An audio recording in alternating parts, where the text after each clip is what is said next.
masalah. Jadi semalam untuk kelas awak saya tak berjaya nak masukkan, tak apa saya ajar benda yang sama dalam video yang saya record semalam. Kejap ada kawan awak nak masuk ni.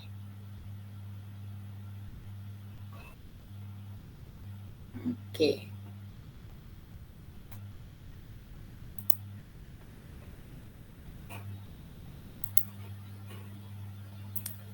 Okay, in topic 1, you learn about the introduction of data structure. So this semester, your subject will be data structure, data structure and algorithm. Data structure ni, the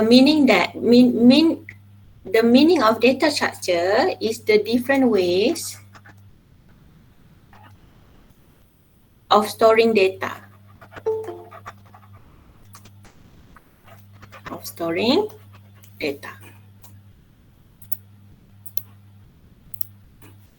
In your, nak simpan data kat mana? In your computer. Bukan nak simpan data rak ataupun dekat dapur, dekat bilik dan sebagainya, tapi specialize in our own PC. Jadi dalam komputer kita ni adalah semua dia punya terms data structure tu, recursion, decision tree, semua yang saya sebut dalam topik 1 ada diimplement dalam PC kita. Okay. Seterusnya algorithm. What is algorithm?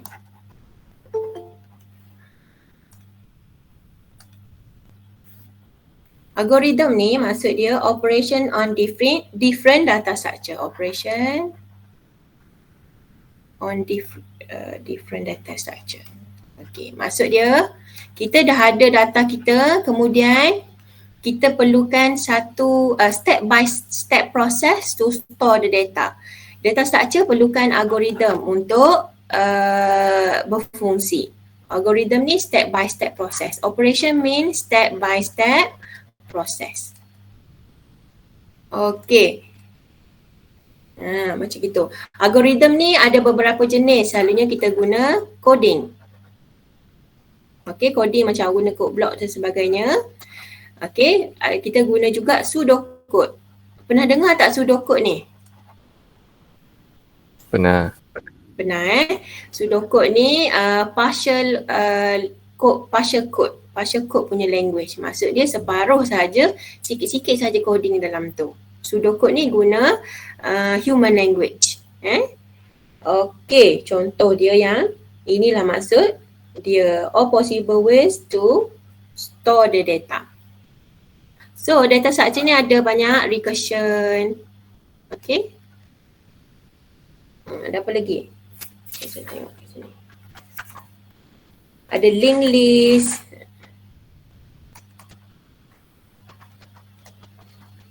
Ada stack. Ada queue. Ni semua ni kita akan sentuh dalam topik subjek kita kali ni lah. Okay. Kita masuk kepada chapter 2. Saya akan buat 2 separate windows showing you the slides and also the our my code blocks. Kejap. Okay, chapter 2 on recursion. Learning outcomes for this topic to show the understanding the concept of recursion of construct a program by apply the technique of recursion. Apa itu recursion? Recursion is a repetitive process which algorithm or function calls itself repeatedly until some specified condition has been satisfied. Apa maksud dia ni? Dia cakap repetitive process. Proses yang berulang. What are the repeated process? Tengok dekat coding sebelah ni, saya nak tunjuk dekat awak. Okay, kalau awak dah biasa dengan code block, so no problem to understand few lines here. You must have the global declaration. You must have anti-main. What are the syntax here? You should understand. Okay, jadinya repetitive process in recursion. The repetitive process is here in the function. Nampak sini dia pakai function. Okay, repetitive process here. Dia akan repeat the process until some specified condition has been satisfied. Sampailah dia berjumpa dengan condition yang dia nak. A function call itself is called a recursive function. Okay, function that call itself ni maksud dia apa? Tengok atas ni Kita ada function int main. Function factorial. FAC ni stand for, contoh yang pertama saya nak tunjuk dekat awak, recursive process dalam factorial punya coding Factorial. Apa itu factorial? Sekejap saya tunjuk dekat awak. Kod-kod lah ada yang tak ingat dan tak pernah dengar. Apa itu factorial? Factorial is a mathematic operation Okay, dia ada function int main, a function call itself. Kenapa dia cakap call itself? Dia dah declare dekat sini, kemudian dia akan panggil diri dia sendiri dekat sini. Saya highlight ni kat sini dia panggil yang saya bulat ni kat sini. Dan juga dia panggil dekat sini. Okay, mana function yang dipanggil? Tengok sini. Factorial in bracket number -1. What is the meaning of the function here? I will explain next point. Okay. Number 3. Ini penjelasan yang awak kena faham. When a function call itself, it must pass at least a value, either increase or decrease. Bila dia panggil value, bila dia panggil diri dia sendiri, dalam recursive dia kena ada either increase or decrease value. Contoh dekat sini. Saya tak boleh conteng dekat kod blok saya ni sebab dia bukan dalam images Jadi saya tak boleh guna drawing pad saya. Saya tunjuk dengan mouse saja. Okay, kalau awak perhatikan dekat sini, point number 3 shows here Dia cakap must pass at least a value increase or decrease. Awak tengok dekat sini, nampak tak factorial number -1. Okay? Maknanya nombor tu kena berkurang. Dalam case factorial punya example ni, nombor dia akan berkurang. Daripada 10 dia akan kurang dari 9. Contoh saya beri dekat awak, perhatikan contoh ni. Okay. int factorial contoh, dia nak masukkan number, apa-apa saja number. So awak kena masukkan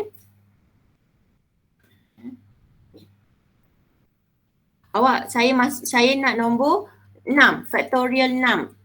Okay, jadi dalam function ini apa yang akan berlaku is exactly macam gini int function 6. Cuba tengok condition yang pertama yang dalam bulatan ni. If number equal to 0. Number kita 0 ke tak ni? 6 ni. Equal to 0 ke? Tak. So kalau tak, dia akan pergi ke else. Tapi in case saya letak kat sini 0, terus dia akan terminate line 31. Dia akan pergi kat sini. Maksudnya dia akan keluar nanti adalah 1, value of 1. Okay, kita tengok contoh bila saya run. Apa berlaku jika saya run? You must save, anything that you change, you must save first and then you can run. Klik save, Ctrl S saja, run. Okay, enter positive number. Let's say I enter 0. Saya tak baca nampak ke tak saya masuk 0. So factorial number for 0 is 1.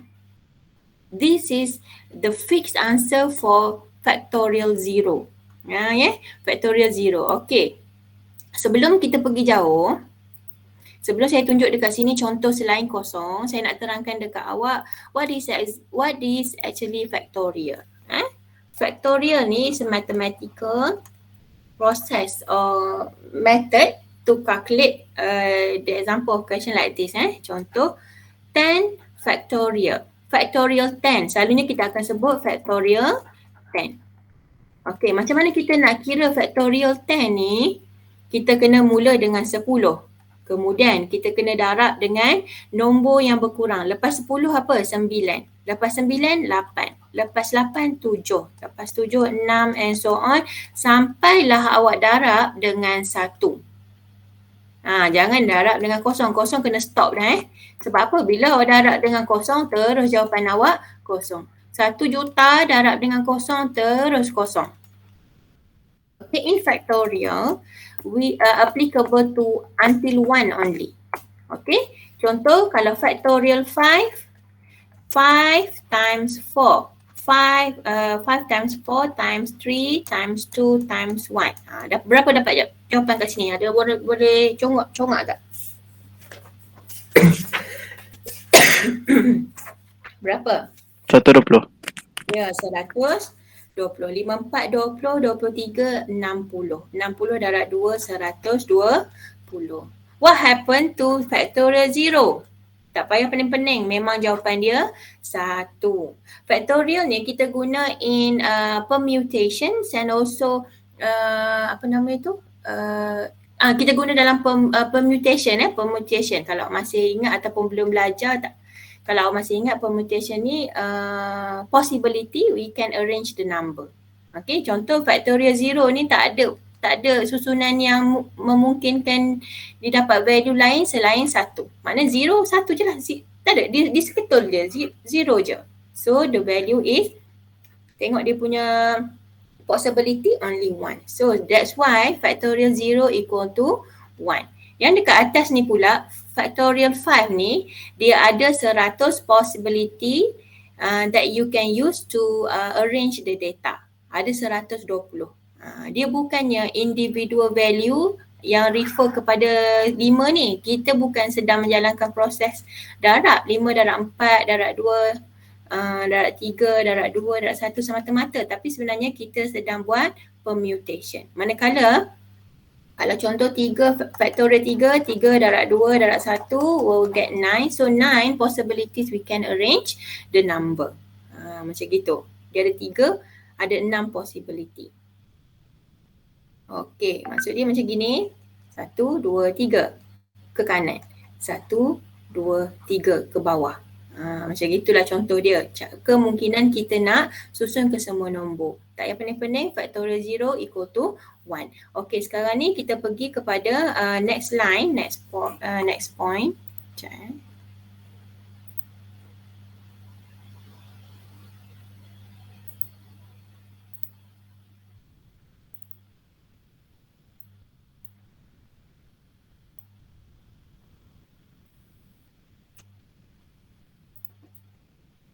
Okay, saya kena ketepikan sikit.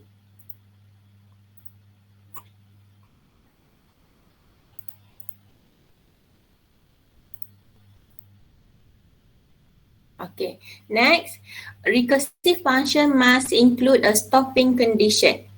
Okay, stopping condition.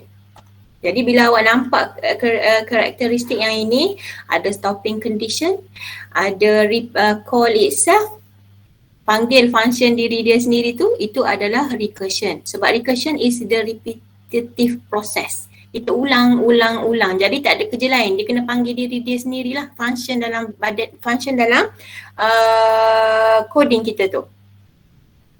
Okay, or else the function will never terminate. Okay, contoh yang ini, tengok dekat sini balik kepada line 27 ni, bila dia cakap stopping condition, kita kena ada if ni. Kita kena ada stopping condition. Contoh, kalau nombor tu dah reach 0, dah habis, terus return 1. Manakala kalau nombor tu masih berulang, kita kena buat proses ni sampailah kita jumpa kita punya stopping condition. Last kali dekat sini. Dia akan berkurang, nombor tu akan berkurang. So kita kena ada function, ada stopping condition. Jadi kita pakai looping ni lah, if dengan else. Yang seterusnya, example of the use of recursive algorithm, factorial, saya dah tunjuk ni, yang saya sedang tunjuk ni, Fibonacci sequence and Tower of Hanoi. Okey, dalam kalam ada contoh-contoh yang ni. Hari ni saya nak terangkan tentang factorial saja, nak tunjuk dekat awak how the code for recursion appear. Okay.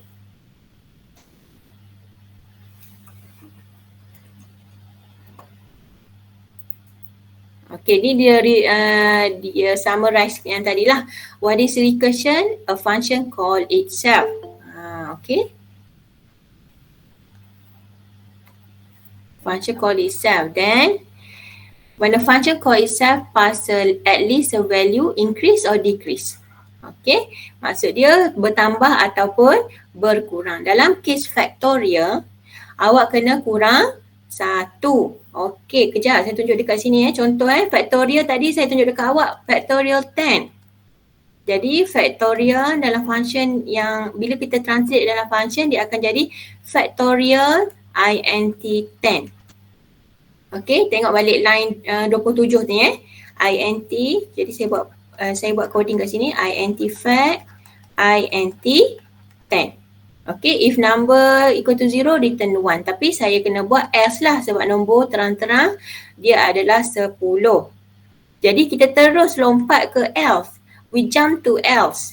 Okay, then after else ni, apa proses yang awak akan buat? The code will go step by step until we finish this 10. Okay, contoh kan return besar sangatlah 10 ni. Saya bagi contoh yang sikit contoh 3. int 3. So dekat sini dia akan baca number iaitu 3. int 6 tadi 3 darab dengan factorial 3 tolak 1. Okay, dia macam gini. Jadinya dekat sini jadi berapa? 3 tolak 1 dia jadi berapa? 2. Okey, tengok sini. Sini 2.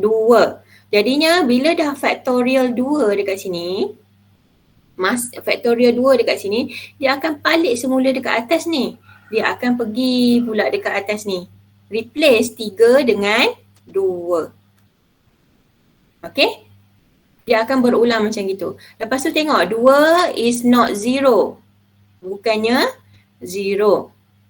Jadinya dia akan ulang lagi else punya proses ni. Tutup curly braces, buat lagi sekali else.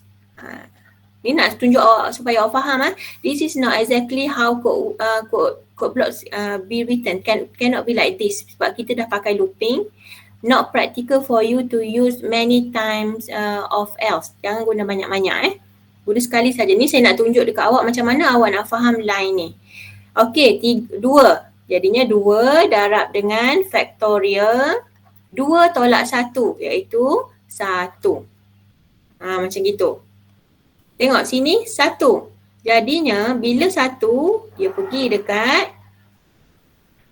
atas ni replace 2 with 1.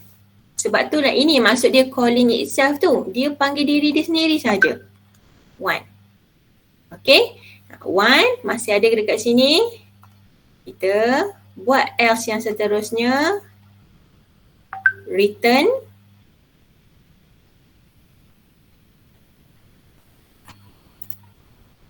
Okay.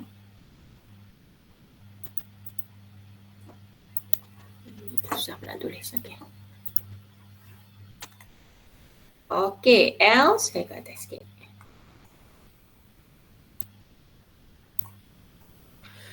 One. Yang tidur tengok ni.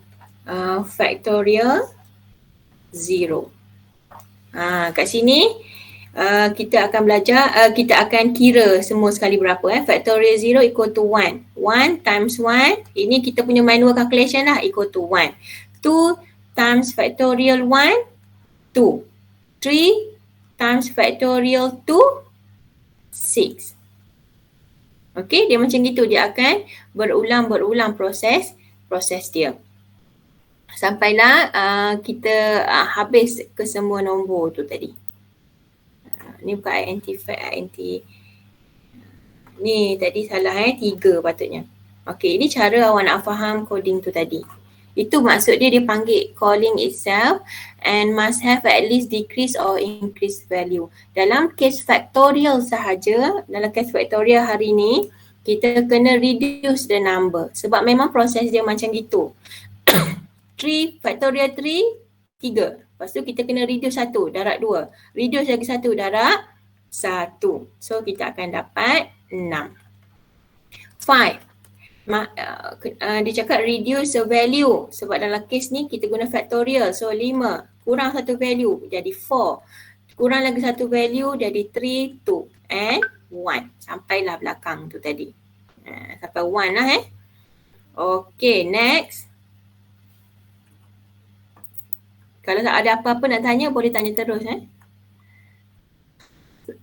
Takut simpan-simpan soalan nanti awak lupa. Sekejap.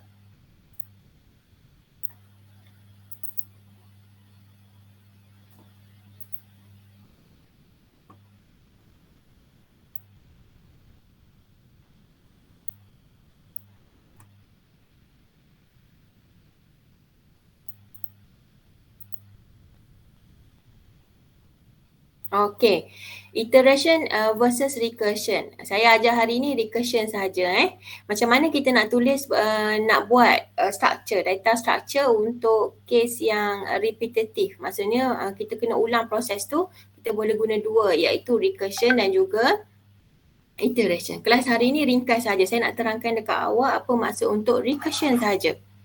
Okay, kita ada many weeks. Okay, ada few labs. Okay, awak punya midterm. Okay, nanti kita akan susun satu persatu dan insyaAllah sempat kita nak cover semua ni Cuma kena datang kelas lah. Kalau lecture masih lagi online, kalau lab kita boleh pergi lab. Kita akan buat sama-sama coding yang ada ni lah. Okay, kejap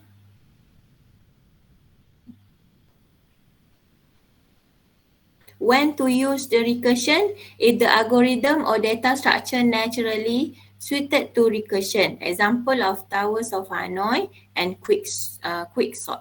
InsyaAllah kalau tak sempat hari ni sebab kelas saya memang nak buat tajuk recursion pengenalan saja. Yang lain ni kita buat dalam lab. If the recursion solution shorter and más understandable, example merge sort. Ini semua data structure punya proses lah. Okay. Data structure punya proses ni akan come up with very simple coding untuk awak tengok nanti. If the recursion solution run within acceptable time and space limit. Okay, maknanya quick punya coding, quick punya proses saja. Okay, ini tadi factorial yang saya terangkan dekat awak tadi Kalau factorial n equal to 1, contoh factorial n ni sama dengan 0. So dia equal to 1. Okay, contoh yang lain factorial n 3 dekat sini. Jadinya sini jadi 3, sini jadi 2, sini jadi 1. Lepas tu kita darab dengan 1. Macam gitu. Ini dia punya denotation denotation. Example of factorial I showed you previously Yang inilah sama. Kalau 3 factorial 3 times 2 times 1 4 factorial 4 times 3 times 2 times 1 macam itu. Okay. Tadi kita belajar tentang coding. Sekarang ni saya nak tunjuk dekat awak iterative algorithm. Okay. More to pseudocode lah ni. Tadi dalam coding line by line saya tunjuk dekat awak. Sekarang ni kita pergi kepada algorithm pula. Algorithm type of algorithm of pseudocode. Tadi coding kita must begin or start. Okay, kalau dalam soalan suruh buat pseudocode beginilah rupa dia Yang kedua, set fact equal to 1. Fact ni factorial lah. Set I equal to number. Maksud dia apa ni? Dia tengah initialize. Okay, initialize the number. Dia declare and also initialize the number. Initialize the number. Number ni dalam int lah. Tapi dalam pseudocode kita tak payah tulis int dan sebagainya. Sebabnya dia hanya partial code saja. Separuh je, 50-50. Maknanya awak kena guna sekurang-kurangnya 50% saja term dalam code masukkan dalam coding. Selebihnya guna your own language. Contoh start, set, okay. Lepas tu loop. Dalam coding mana ada loop? Dalam coding kita pakai if else, for. Lagi apa lagi? Do while. Kita tak ada guna loop. Loop ni our own language. I more than 1. So bila I ni lebih daripada 1, dia akan mula balik proses iaitu function tadi tu. Okay. Factorial darab I ni number lah. Contoh factorial dia 1 darab dengan nombor tu tadi, darab 1. Okay. Lepas tu I minus. Maksud dia kalau I dekat sini 1, dia akan jadi berapa? Kalau sini 1, dia akan kurang 1 kan? 1 je lah last sekali. Melainkan kita masukkan kat sini 2. Jadi kat sini 2 darab dengan nombor yang kita kena kurang. Tadi 2 tolak 1. Kena ingat factorial punya proses dalam awak punya code block pun dia akan baca secara bijak lah. A very smart coding, dia takkanlah darab dengan kosong. Kalau dah habis 1, dia takkan darab dengan kosong. Sebab factorial, function factorial paling maksimum adalah 1. Paling maksimum kita darab dia dengan 1. Sebab tu bila kita run dalam coding, dia tak akan buat kesilapan. Factorial 0 terus 1. Factorial 2 terus jadi 2. Dia tak akan jadi macam gini. 2 times 1 times 0. Dia tak akan jadi macam gitu. Sebab apa? 0 is not initialized in factorial punya library, factorial punya syntax dalam coding. Memang semua yang develop function-function ni, dia dah set siap-siap. Jadi kita kena buat, kita kena susun je kita punya syntax supaya yang sesuai dengan kita punya masalah. Faham kan? Dalam semua programming language, programmer yang buat tu memang dia dah set siap-siap perkara yang sebetulnya yang sepatutnya berlaku. Factorial ni takkan berlaku lah kita darab dia dengan kosong, takkan. Sebab apa? Function ni kita dah factorial punya function ni memang dah siap-siap ada dalam coding. Okay, bila pseudocode ni bergantung dengan kreativiti awak lah macam mana nak buat. Tapi saya syorkan awak ingat step yang ini. Sama je dengan else if sebelum ni kalau pernah belajar pseudocode untuk else if macam gini lah lebih kurang. Dia ada increment, dia ada decrement. Lepas tu return fact. Kenapa kena ada return fact? Sebabnya calling the function, calling itself. Okay, kita guna function dalam recursion, so we must return the function lah, jangan lupa. Ni perkara penting. Yang last sekali and ataupun stop. Mana-manalah yang awak nak guna, and ataupun stop. Tak usahlah guna finish, saya rasa tak sesuai and ataupun stop. Begin ataupun start. Okay, ini yang tadi tu. Okay, sama saja dengan contoh yang tadi. Ni guna iteration ni guna computation, factorial. Hari ni saya nak terangkan dekat awak guna factorial computation saja. Guna untuk bukannya iteration saya guna untuk recursion saja. Okay. So ini contoh, nanti kita pergi kemudian hari ini sama saja. Contoh yang lain pseudocode yang lain yang awak boleh guna untuk describe awak punya factorial. Recursive algorithm to calculate factorial.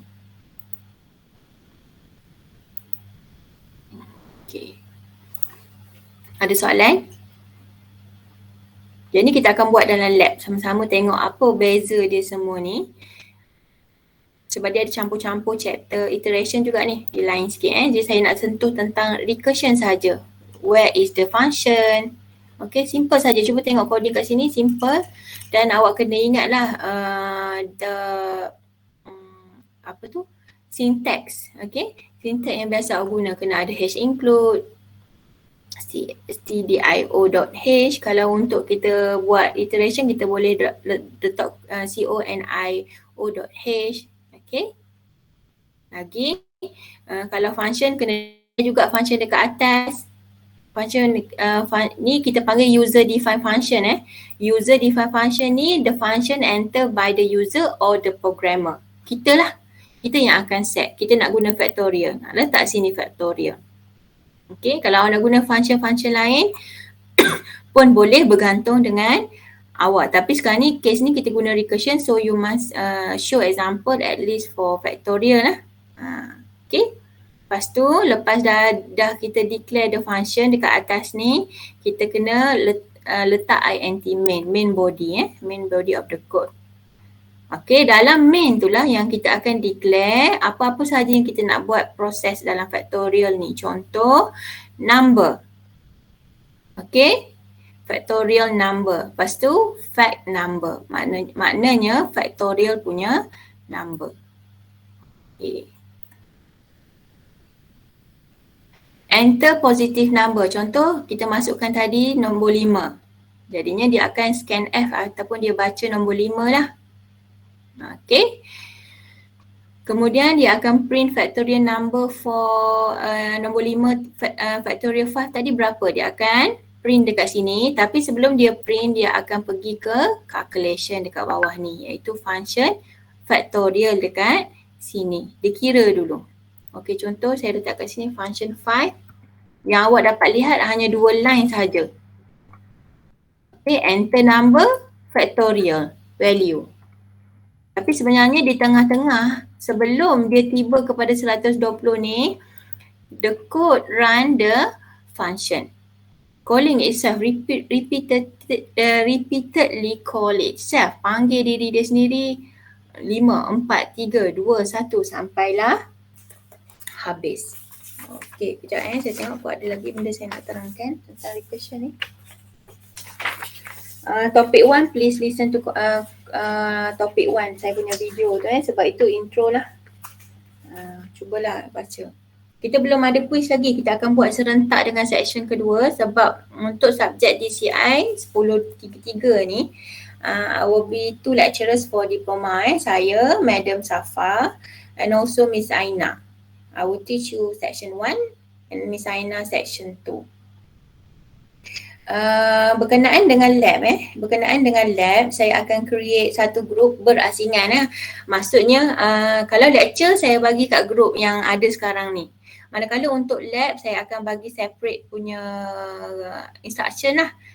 1A buat apa. Kadang-kadang kita, hasil pembelajaran kita, apa yang kita belajar dekat lab tu ataupun dekat mana kita stop tak sama untuk setiap pelajar. Ada lagi kau awak semua dalam ni? Sebab saya takut sebab dekat office saya ni RH3 ni kadang-kadang ada masalah wifi terputus tiba-tiba. Jadi kami dah buat report dan sebagainya, mungkin tak boleh nak buat apa melainkan kami ke lab. Dan alhamdulillah ini okey lah, takut tiba-tiba terkeluar. Ada soalan apa-apa? Okey, kalau tak ada saya nak tunjuk dekat awak. Jangan tidur dulu, jangan keluar dulu sebab lepas ni awak kena see attendance at the end of the class. Okey. Untuk ni dah habis. Saya sentuh part-part yang penting sebabnya nanti saya nak highlight few things lah, few dates for your assessment. Saya pangkah ni.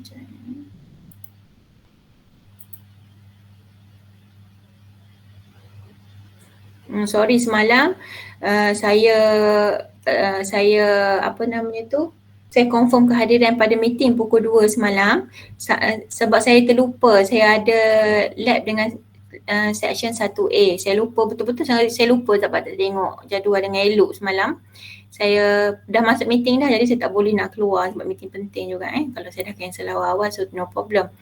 Okay, so kita gantilah yang semalam dengan kelas hari ni. Okay, saya nak tunjuk dekat awak kalam plus in case kot lah ada lagi yang tak tengok kalam.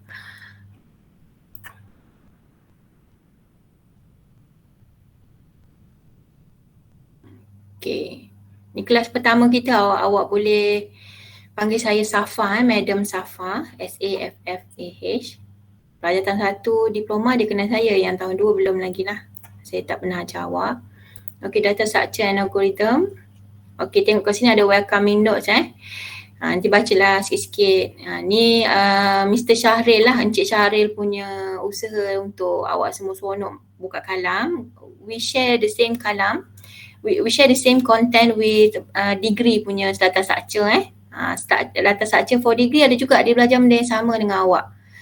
Data structure untuk degree dia belajar sama dengan awak. Maknanya nanti kalau ada rezeki awak sambung balik computer science di UMP, you don't need to learn data structure anymore. Awak boleh transfer the credit.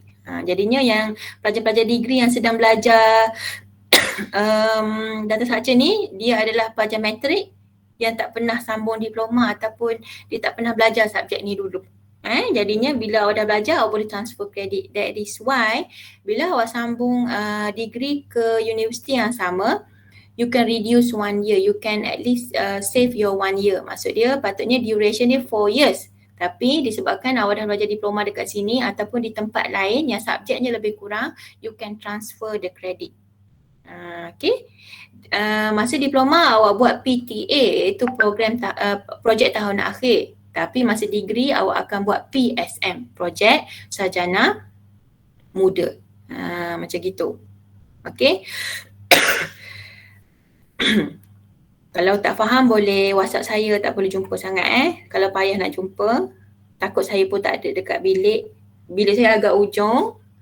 Okey, yang kedua, ulang kaji pada awal pagi. Bacalah, bukan subjek ni saja, subjek lain pun sama. Yang ketiga, cuba jawab soalan peperiksaan tahun-tahun sebelumnya. Ini boleh mula few months before your final exam. Okey, dalam ni juga kami ada provide dekat awak semua tarikh yang terdekat untuk awak perlu prepare adalah midterm test. Yang will cost you 15%, will give you 15% on 15 April. Kita tak ada waktu lain sebabnya kita clash, kita nak buat serentak dan ini sahaja yang kosong. 15 April, take note Lepas terawih tu untuk yang Muslim boleh ready untuk kelas. 15 April kalau tak silap saya hari Sabtu, betul tak? Sekejap saya check saya punya ni pula keluar ni. 15 April. Jumaat. Okay, sorry. 15 April Jumaat. Ya, kami tak akan ganggu Sabtu Ahad sebab tak nak ganggu waktu student. Hari Jumaat tapi lewat malam sikit, pukul 9 hingga pukul 12 malam. Kalau siap awal boleh hantar awal. Okay, macam mana kita nak buat midterm ni, semua online nanti. Bentuk soalan yang akan keluar kebanyakannya subjektif. Okay. Kemudian dalam kalam ni ada disediakan data structure algorithm tutorials point. Maksudnya dalam ni ada nota e-book. Okay, kita buka sikit apa bentuk kat dalam ni.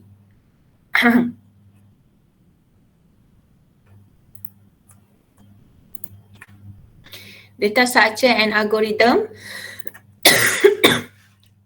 Dia punya nota-nota. Dia ada cerita pasal algorithm, ada beberapa jenis algorithm. Ini tutorials point ni dia provide reference all about data structure.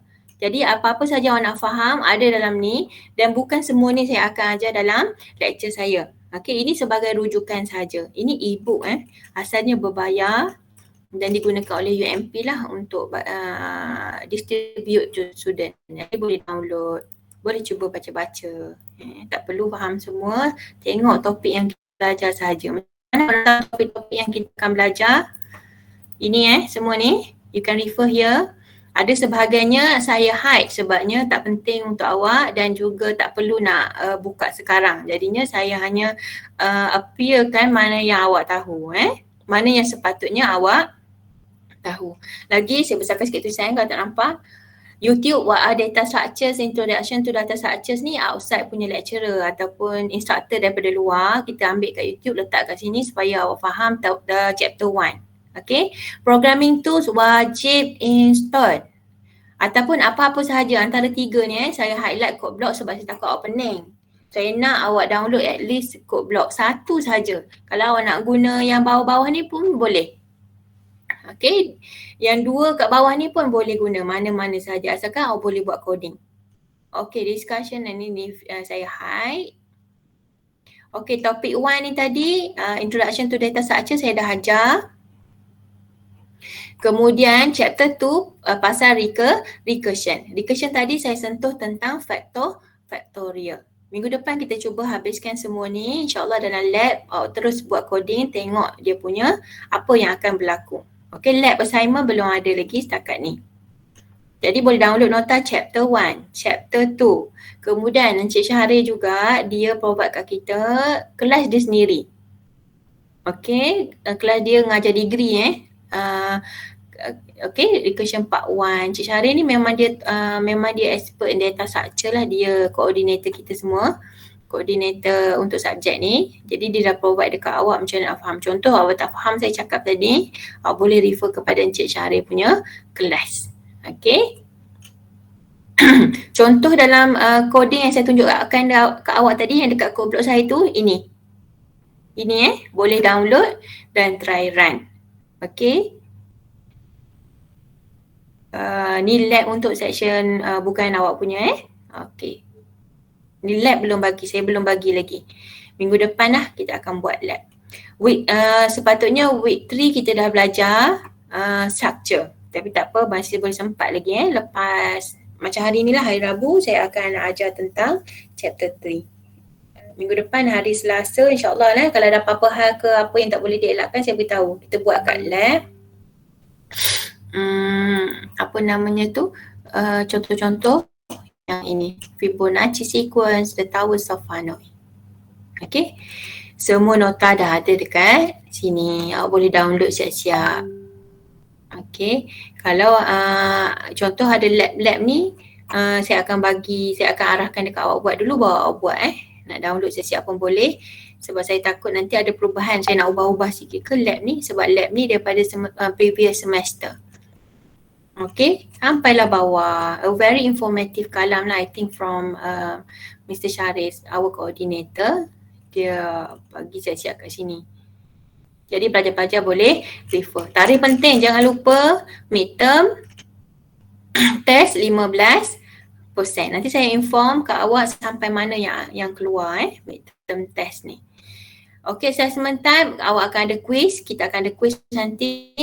Mungkin 2 quiz courses 10%, midterm test 15%, ada projek juga. Okay, projek ni selalu kita akan bagi berapa minggu terakhir 8-7 minggu terakhir awak dah boleh buat projek dengan ahli kumpulan ni, group project. And also your final exam. Final exam cover semua topik, semua subjektif. Okay, setakat ni belum dengar lagi lah objektif. Untuk final exam. Semua open book. Jadi jangan risau, boleh buka slide, boleh buka nota. Saya rasa tak ada apa. Yang penting kat rumah cuba kat bilik awak tu try install Code Blocks. Kalau nak try buat coding pun boleh. Apa-apa yang dalam ni boleh guna. Yang saya tak hide ni boleh guna. Contoh kalau ada submission apa-apa tu jangan pening-pening dulu. Itu bukan kita punya Itu mungkin section satu lagi. Ada tarikh hantar-hantar ni. Miss Aina salah tulis ni. Patutnya section 2 Dia section 2. Saya section 1. Ni hidden awak tak nampak. Nampak sini. Betul lah, Aina salah tulis. Okey, kalau tak ada apa-apa saya akhiri kelas. Tapi sebelum awak keluar tolong isi kehadiran. Saya letak dekat sebelah ni. Yang hadir kelas saja nampak ni. Sebab tu saya bagi dia akhir kelas. Sekejap.